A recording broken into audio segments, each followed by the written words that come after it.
You're listening to another episode of Mr. Allard's Neighborhood. This is the place where you're entitled to Brad's opinion.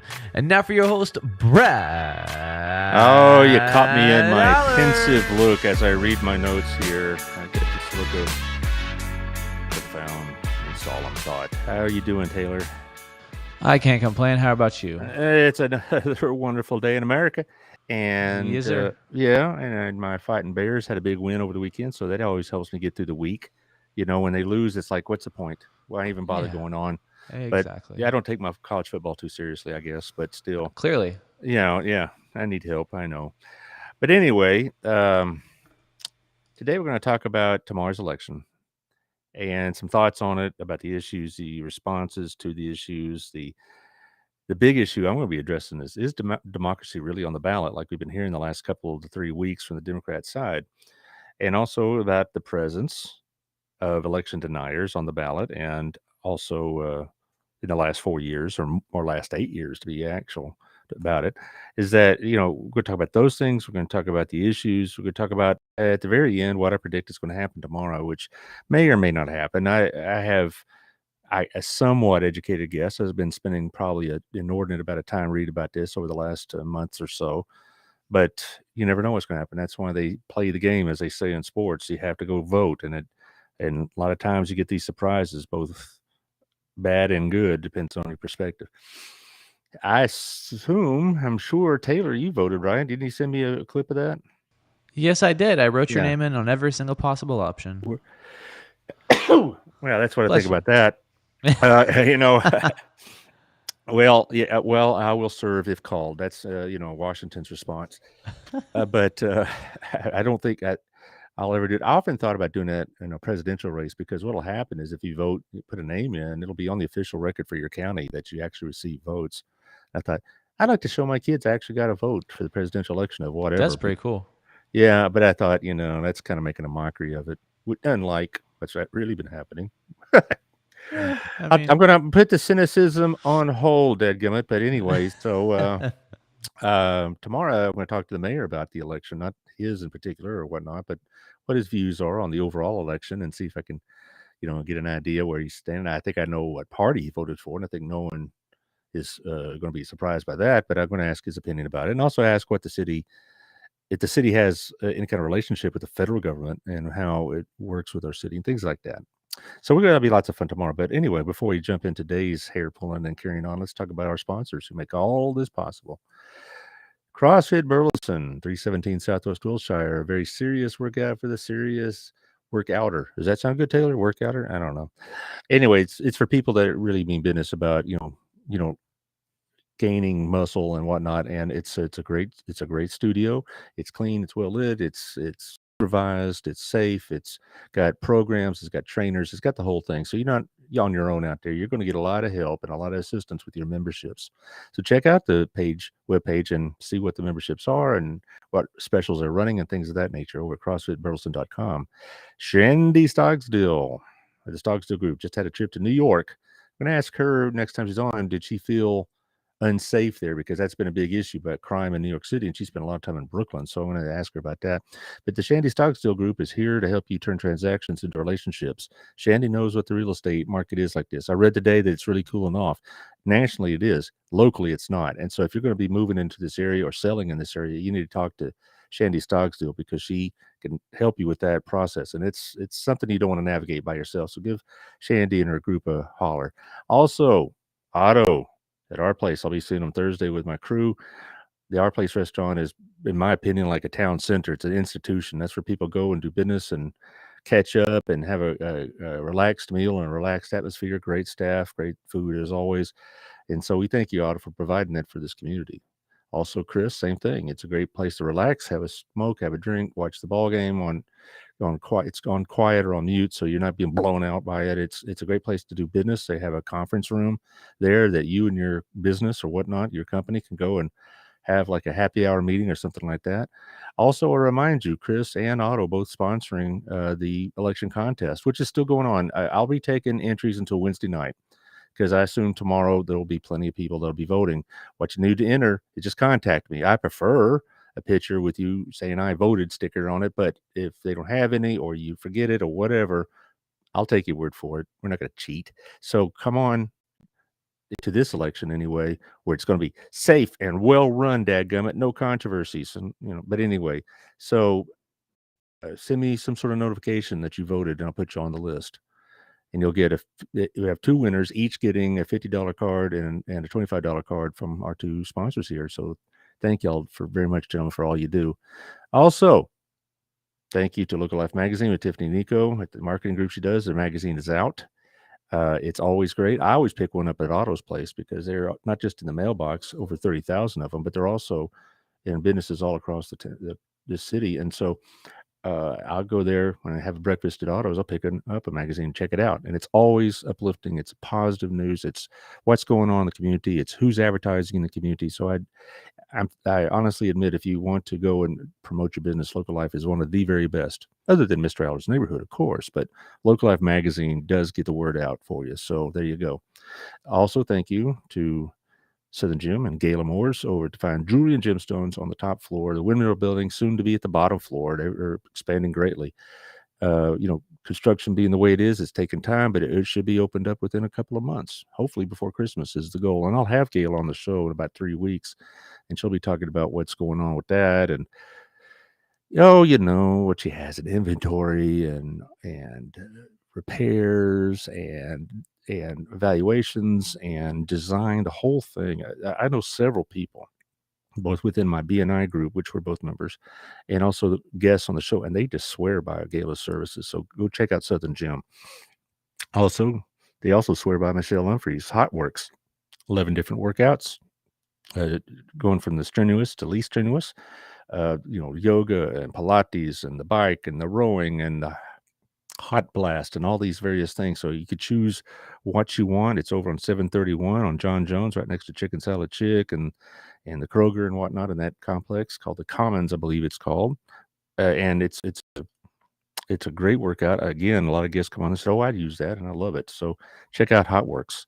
And Melissa Harmon, Texas Farm Bureau, 682-804-0534. She could help you out with your insurance. Take your plans over there. No one probably has no insurance, but go over there, check with your insurance plan. She'll check it out, and if she can't beat it, she'll tell you. And if she can beat it, she'll tell you that too, and give you options. And I did that, and I have increased my coverage and saved some money, so it's worked for me. Also, we remind you that we have the Christmas ornament fundraiser for our friends over at Re-Inspire. They're basically giving away these ornaments, but they expect is a hard word. They would appreciate a $15 donation to go and order these at either the Accents of Burleson, which is by the railroad tracks and all that, you know where it is, and also Bennett's and Cleburne, which is in the downtown square, the office supply store. So check those out. And if you want to be a location where orders are taken, just contact Sharice and let her know, and she'll hook you right up. So there you go. Also, friends out there in the vast listening audience, if you have a nonprofit that has a fundraiser or some sort of Christmas-related event, let us know so we can help you out with that. That's what we're here for, other than wise prognostications and valued insights. Taylor, do you have a guess about how it's going to go tomorrow? Or are you going to just wait and see? I don't know, but I'm getting my popcorn ready. Getting your popcorn ready. Yes, I and a buddy are going to get together and watch the returns. I tell this to kids, and they look at me like, "Get a life, old man." But I really do get on election night, and I will get popcorn or pizza or whatever, and non-alcoholic drinks. Okay, no one believes that, but I'm just saying we get together with some drinks and some grub and watch the returns. It's almost like a sporting event for me, and I know it sounds kind of dorky to these kids, but that's their problem. To me, it's fascinating because Election Day tomorrow is the one day out of the year where every American citizen has an opportunity to participate. The fact that they don't is a whole nother story. The fact they don't register in some cases is a whole nother story, but it's there. And it's the only event in our common culture that we all do as a country together at the same time. We all don't go to church. We all don't watch sports. We all don't have the same hobbies, certainly, but it is the one single activity that unites and should unite all Americans, which brings up today's topic. Is what we're being told about this election true? Is this the most important election in our lifetime? Is democracy on the ballot? And I'm going to wind my way around that and get to that, my response to that in a few minutes. But I do also want to make comments about the election campaign strategy itself and whatnot. The way I look at this election, the Democrats made a tremendous, tremendous error in judgment. Okay, you talk about the major issues that most people, Democrats and Republicans, will talk about, and they're going to tell you the same thing: the economy, crime, schools, and the border. Now they have different views on it, but those are really the four basic groups that are coming up. And abortion, I'll get to in a second, but economy, crime, schools, and border have been showing up over and over and over again about what's on the mind of voters. Yet only the Republican Party is addressing that. And that's my point. They are not addressing the fact that, yes, crime has gone up. You need to, you look at the stats and they'll say, well, no, it's going down in this area or that area in this part of the country. The truth of the matter is, because of the way the police departments have been maybe not totally defunded, but have had their funding cut, and the fact that so many of the prosecutors of New York, San Francisco, Philadelphia, LA, who just got rid of theirs, San Francisco got rid of theirs too. I got them backwards. I'm sorry. But there's an attempt to move Los Angeles or Chicago. All the major metropolitan areas has so restricted the police, so you're just getting a lot of crime that's not even being reported anymore. So yeah, crime is going up. It's going up. Even if the stats, if you want to point to a stats, they see it's going down like the Democrats are doing. It's not because crime is going down. It's because it's getting less reported because of the hamstringing of the police departments in these major urban areas. And you get responses like Governor Kathy Hochul of New York, who in her debate asked her opponent, why is this so important to you? She might as well stuck her tongue out at the New York voters. Yes, it's important to me. You want to walk through New York City and feel safe. That's not happening. And there's another reason why there's fewer arrests going on, because fewer people are going downtown. It's happening here in New York City. Okay. I'm saying that it's you have a situation here where in New York City, or I'm sorry, I got distracted. Somebody's messaging me on a private message. I'm going to try to catch that. I will take a pause here. Taylor, we linked up? I don't see it. Okay. Yes, we should be on. Well, just hit me the link if you would, please, because I right, will must do. have missed it. Anyway, the point is saying, I know I go down to downtown Fort Worth, a little bit less than I used to, and in part because of the shall we say, the amount of homeless and amount of street people have gone up, the amount of minor theft and crime has gone up. It's just a fact, and it's happening all over the country. Yet Kathy Hochul and others would just say, "It's your imagination. Look at these stats." Again and again, people are saying that's important, but the Democrats have really just kicked it to the curb. They have not made it an issue for themselves, which to this day, I don't know why they don't do that, but I can't answer for them. Hang on just a minute. I'm still getting problems with the Facebook business here. They're driving me nuts. I just sent it to you. Did you get it? Yeah, I'm trying to get it. Oops. It's Facebook. I think they hear what I'm talking about, and Probably. yeah. Censorship. Well, yeah, they just don't want me to rant and rave anymore. Anyway, it'll get there as soon as I can.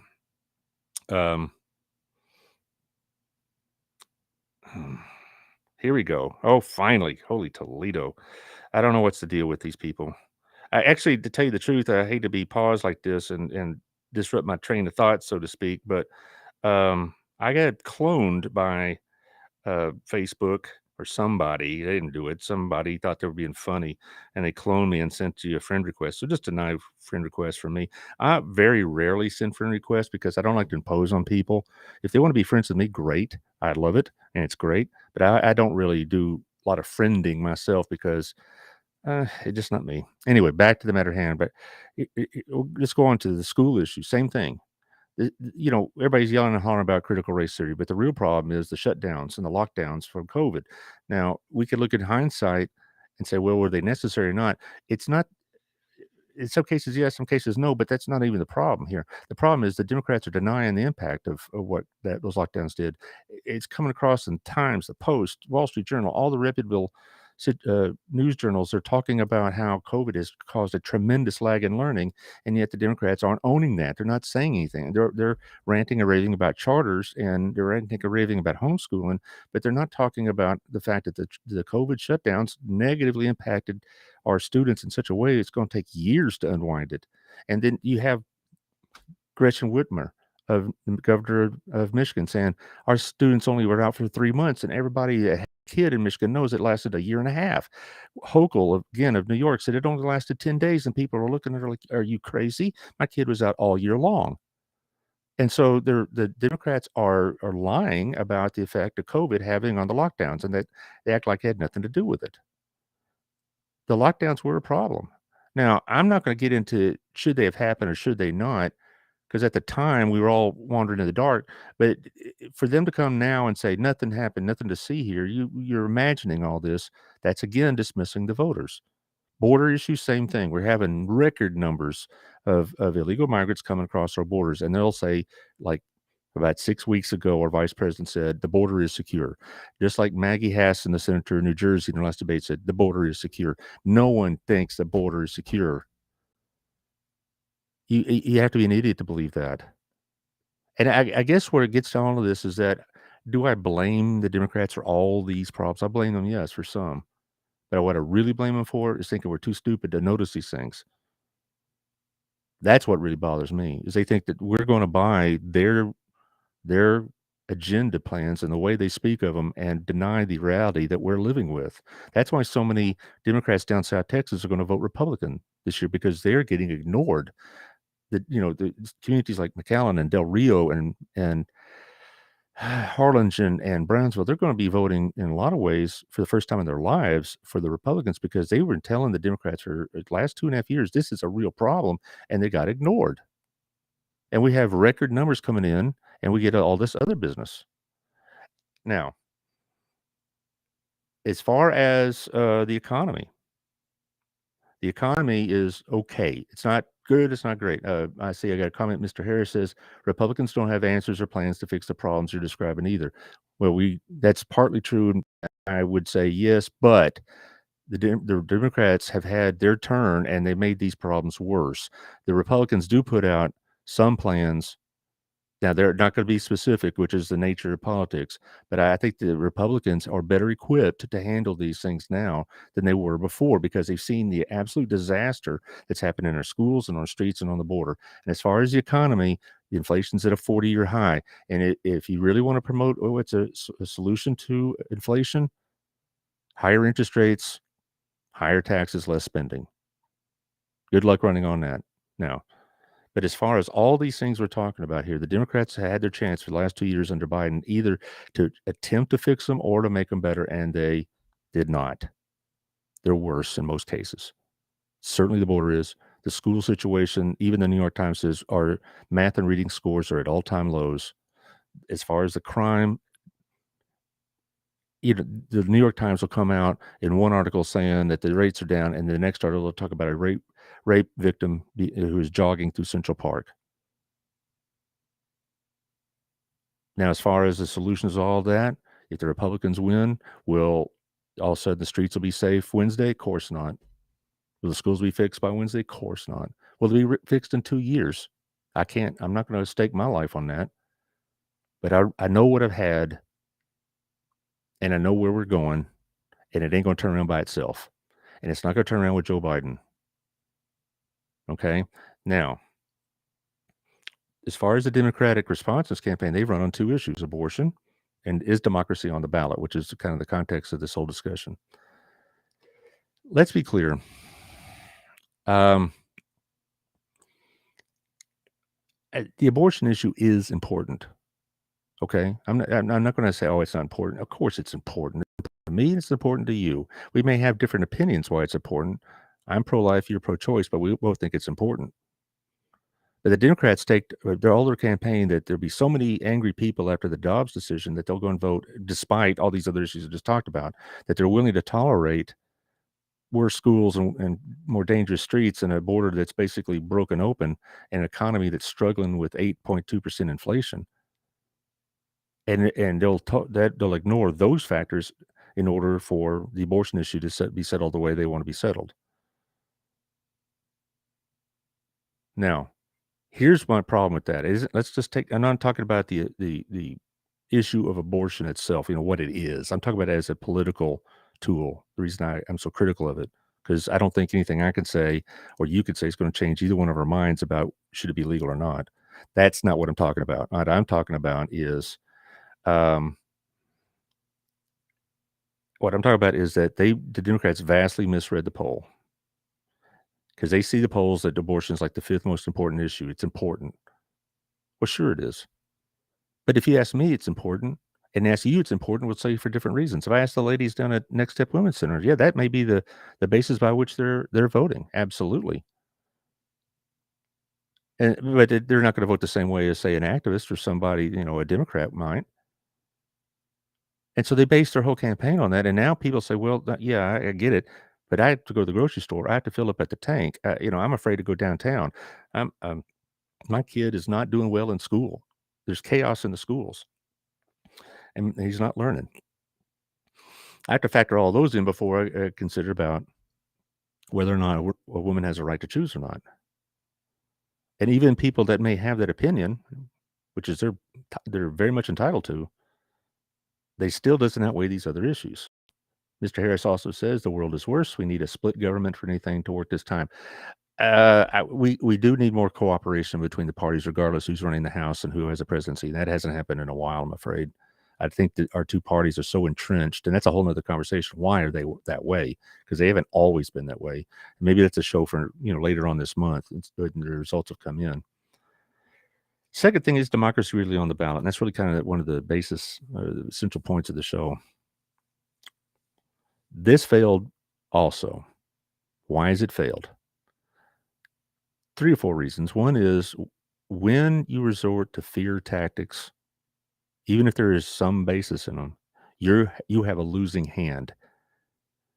It's the old argument they say in law school, if you have the facts, argue the facts. If you don't have the facts, slam the table, pound the table.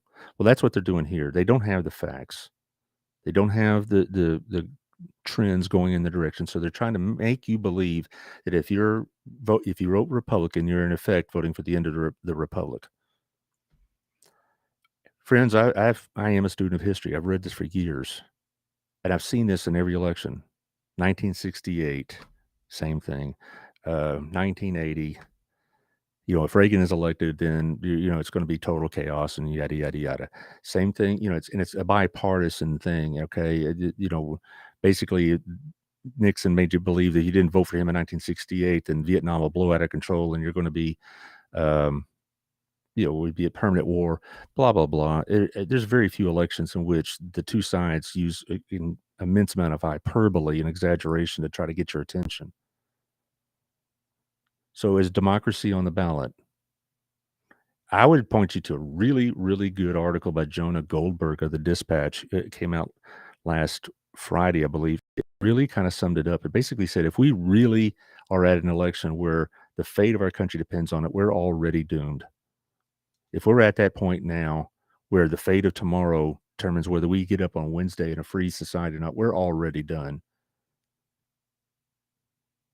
So I'd point out, don't buy into the hyperbole. When you see Mr. Obama or Mr. Biden going around making all these statements about it's the end of the world if you vote Republican, people resent that. I think it backfires on them. I read 2 articles, one of the Times and one of the Post today, where they addressed this particular issue, and a lot of the voters were like, they were insulted by it because the Democrat leadership is trying to make you think that if you vote Republican tomorrow or have already, you're a traitor to the Republic, you are an accomplice to election denial, and that you're going to be responsible for the end of our country as we know it.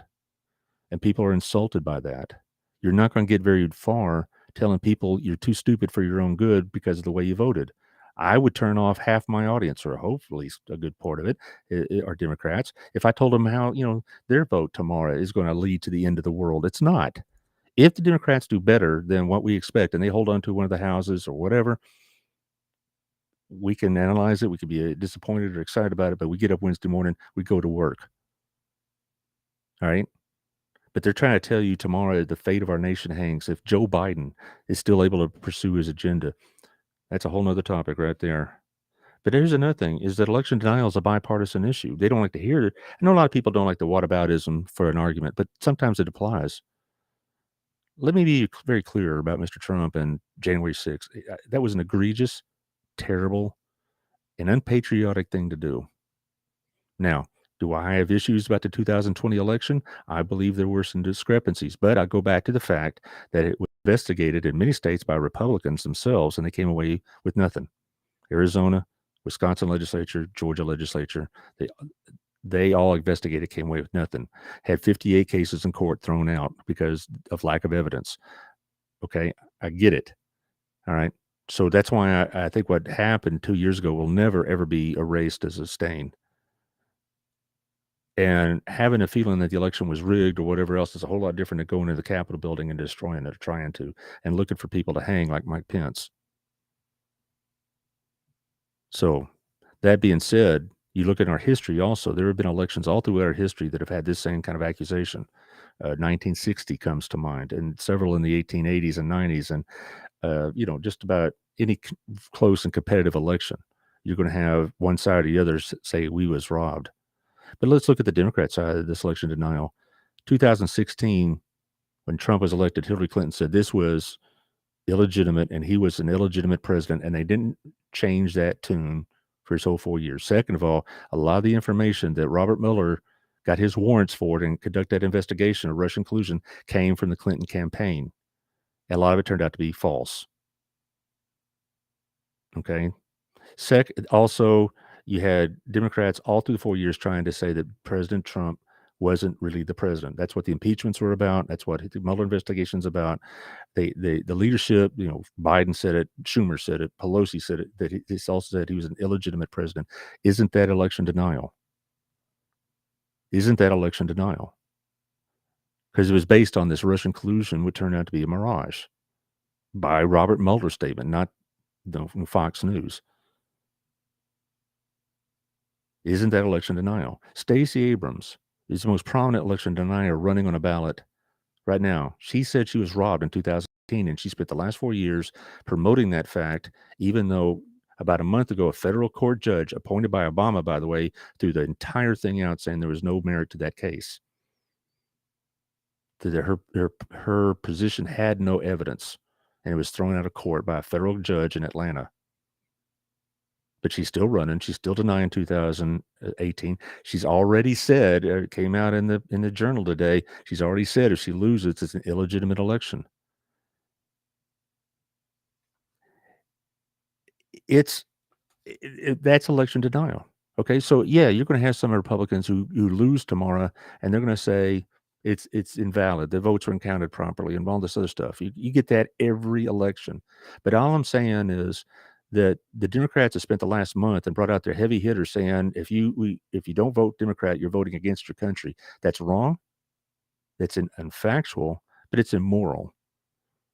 The person's vote, whom they vote for, what party they vote for, is their vote, and to impugn their motives. If you don't know how I mostly vote. I'm kind of like Mr. Harris here. I'm not a Trump Republican. Mr. Harris says he's a Republican. I believe that. I normally vote Republican, but I don't need to be told I'm some immoral and unpatriotic American because I do so. And I would never say that about a Democrat voter. I had a text conversation with a very dear friend who's a Democrat, and she's concerned about tomorrow's outcome. And her fears aren't illegitimate, but I think those fears are being taken advantage of by this rhetoric from the Democrat side of the election. I don't doubt that the Democrats approach tomorrow with some feeling of dread because all the signs are pointing to a pretty decent Republican victory tomorrow. And I don't begrudge them that, and I don't belittle them for that. But I think they've been exploited by Biden and Obama and Hillary Clinton and Kamala Harris and all these others, thinking that the world is over if they don't win, and you need to do something about it. And if we don't win, it's because it's all rigged.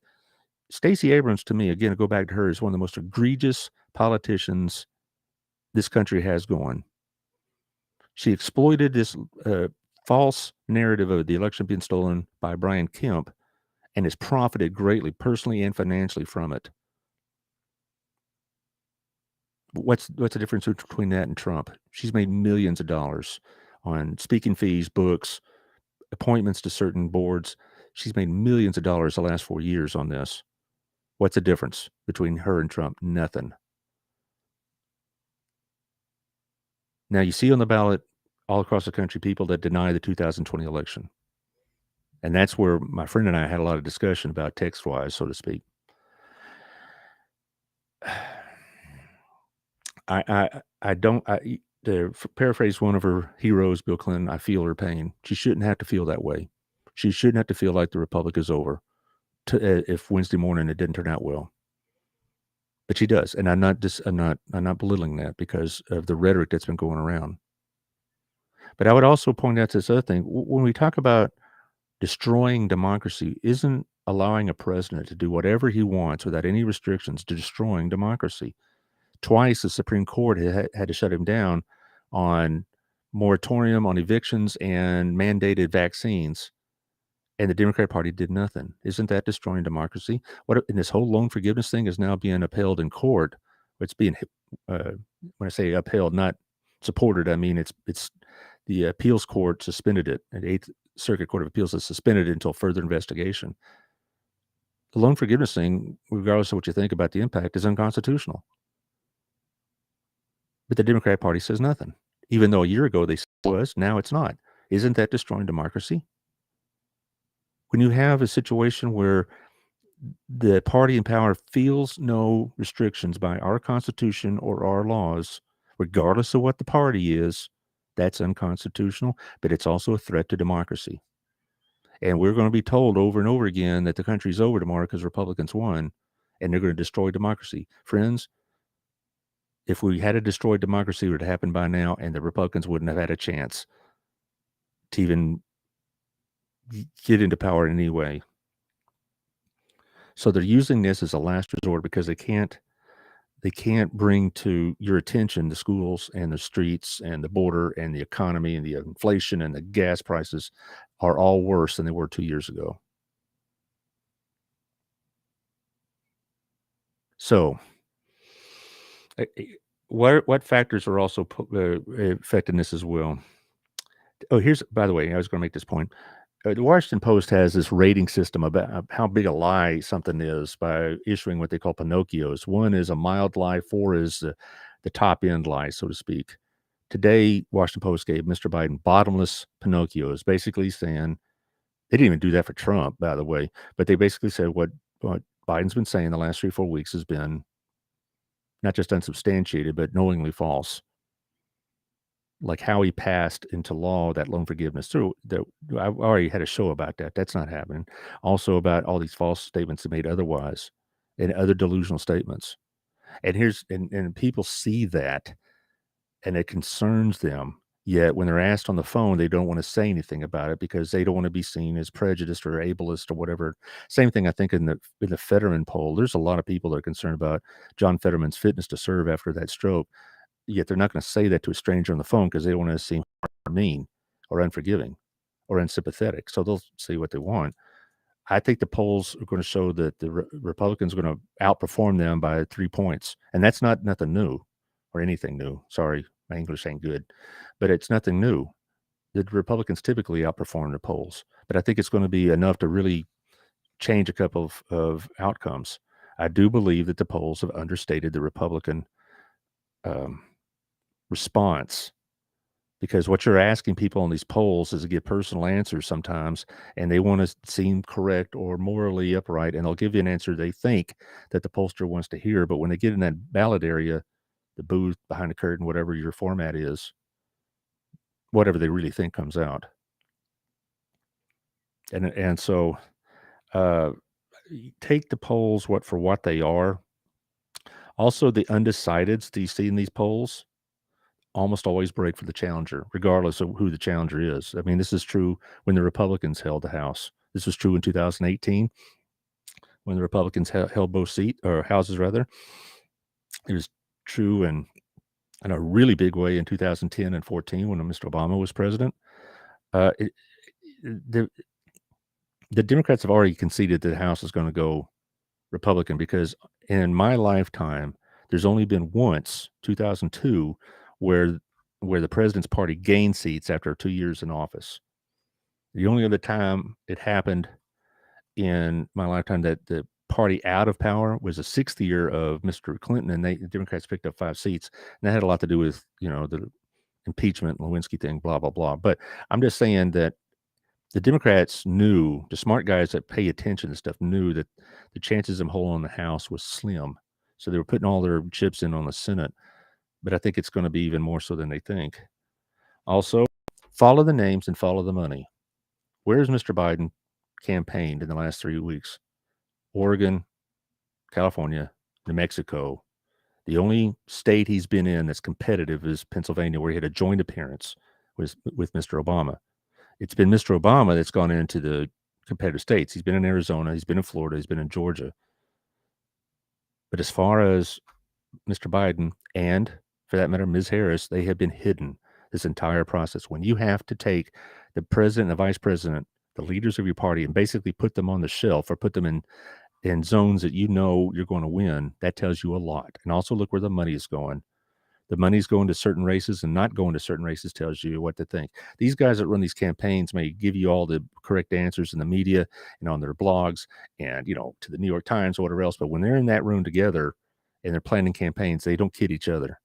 And so they don't make any emotionally based choices. If they need to spend $2 million in Arizona, they think Arizona has a chance. If they quit spending money like they have done in Ohio, then they know they don't have a chance. I'm talking about the Democrats. Whereas the Republicans, I still don't understand why they haven't put more money in New Hampshire, but that's a whole nother story. But you also look to where the money is not going, look to where the leaders are not going.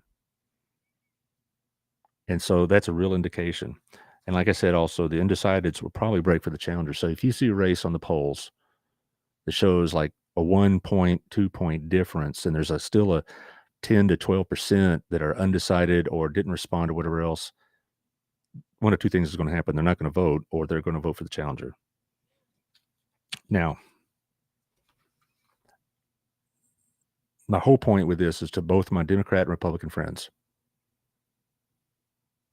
The end of the world is not going to be Wednesday morning. The American people are not their government. They're the American people. They're a nation. Yes, we have people in the fringes that go nuts, and I think some of them take it too far. I think that idea that people with guns can monitor polling stations in Arizona is crazy, and it gives credence to this militaristic idea that somebody's taken over by, a coup d'etat. I think that's crazy. But I also think it's crazy that, like when people were complaining about Texas going from 3 weeks to 2 weeks early voting, and they're talking about voter suppression. People have exaggerated this to the point where people are afraid to even express publicly, unless among very good friends, what they're going to vote for, unless they're, particularly if they're from the other side. And there's only one group of people that profit from that, and that's the politicians. So what I would say to you is, Democrat or Republican, go vote tomorrow. Join in that contest. Okay? All those things are true. Be thankful in the fact that you are going to cast ballots. And yeah, you're going to hear stories on Fox or on MSNBC in the next couple of weeks about discrepancies in this precinct, or there's questions about this town and all that. You're going to get that every 2 years. But the truth of the matter is our elections are pretty well run. 2020 may have some issues here and there. 2016 may have some issues here and there. But our elections, we have literally hundreds of thousands of people working to make this election work. And they're volunteers. Mistakes are made, but that's what they are, mistakes. They're not a conspiracy. So if your party doesn't do as well tomorrow as you think it should, look to what those parties stood for, how they ran their campaigns. If the Democrats do get wiped out, look at the fact that how they ran their campaigns. If the Republicans don't do as well as they should, maybe they should have had more concrete answers to some of these questions that Mr. Harris refers to. But don't assume that there's fraud just because you lost. Cast your vote tomorrow for the party of your choice, the person of your choice, and be glad that we have the opportunity to do so. Be glad of that fact. My prediction tomorrow is, numerically speaking, I think the Republicans are going to do pretty well. And I think at the end of all the counting, which will not be done by Wednesday morning, by the way, there's going to be several congressional seats and a couple of Senate seats that probably we will not have confirmed until almost Thanksgiving. I'll get to that in just a very minute. But I believe it'll be 246, 189, Democrat, Republican. And in the Senate, 53-47. As far as specific Senate seats going over, Georgia will probably go to a runoff, but I think Walker will have the most votes tomorrow and then win next month. I think Oz will hold on to Pennsylvania narrowly, but we won't know that for quite some time because it won't even be until tomorrow that those mail-in ballots, which Pennsylvania uses quite a bit, they're still unopened and they have unverified. They won't start that process until in the morning, and so it may be 2 weeks before we have a final answer about Oz and Fetterman. The two states I'm waffling on are New Hampshire and Arizona. I think the Republicans will win one of those. I think in my gut, I think New Hampshire will go Republican. Arizona, I'm not sure. As far as governor races, there's always going to be a couple of surprises. Always is a surprise. And if you want to talk about a surprise for me, it'd be either Colorado or Washington going Republican in the Senate. That would be a surprise. As far as the Texas races, they're all going to go Republican. I'm talking about statewide. They're going to go Republican. The Republicans will probably pick up a couple seats down at the border, which will be significant. Now, all this, I'll bring this up again. The more we don't vote, the more we don't participate, the more we hand over this process to the croons and the clowns and the crooks. The more we abstain because we think it's too morally indignant, and we don't want to, stain and soil ourselves with such a nasty process. Politics is a grim process. Sometimes it is a nasty process. It's hard. Democracy makes you have to work for it, and the republic that we base our democracy on is work. Voting is a pain in the rump, but you have to do it to maintain integrity in our governing. The republic in which this country was founded on has expanded, not retracted, its ability to have more and more people participate. I teach this in my class every year. That it first started out with white men of property. Now it's just about everybody that's over 18 and a citizen. If you think this politics, this campaign is so distasteful, it's going to get more so. The less accountable our politicians are to the people, because we have more and more people saying, I don't want anything to do with it, the less restriction they're going to have to pursue these goofy ideas in both parties. So on one side we'll have AOC and the other side with Marjorie Taylor Greene. Is that what we want? If we participate in our government, we'll have less of that. This is my sermon.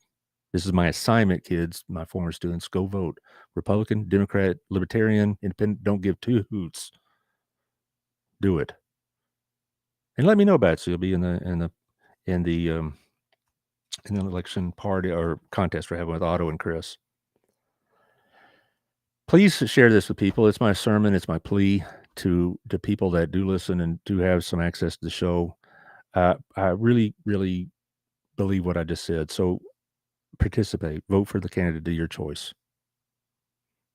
And that's all I have to say about that. Tyler, you inspired? Do it. Are you inspired? Wake up, boy. I'm awake. Come on. What? I'm popping your music. I'm popping your music. All right. We'll see y'all tomorrow at noon with Chris Fletcher. It's going to be great, and we'll talk about all this, what I just talked about. So take care, vote. So let me know, get in the contest. I'll see y'all tomorrow. God bless. Mm.